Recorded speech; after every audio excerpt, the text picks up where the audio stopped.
Question 2.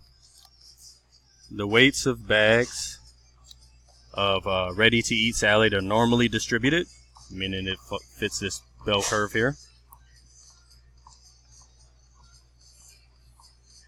with a mean of 129 grams and a standard deviation of 10. So let's put that information down, as our mean is 290 grams.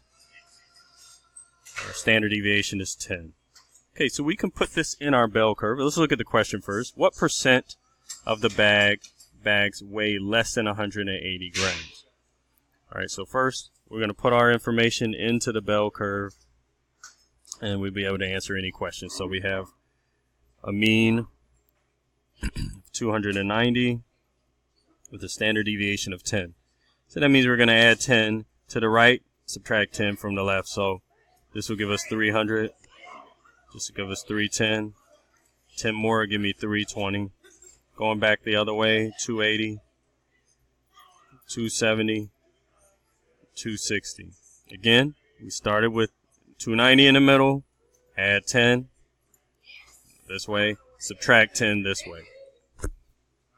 Okay, now let's look at our graph, our empirical rule. So we get 38%, or I'm sorry, 34, 34, all right? We'll go here and here. Okay, 13.5 will go here, 13.5 will go here, 2.35 will go here and here. All right, let's look at our question. What percentage of the bags weigh less than 180 grams? Or, I'm sorry, 280 grams. So weigh less than 280 grams. So let's find 280 right there. We want it to go less than. So where is it, 280 and less? Well, right here is 13.5. And right here is 2.35.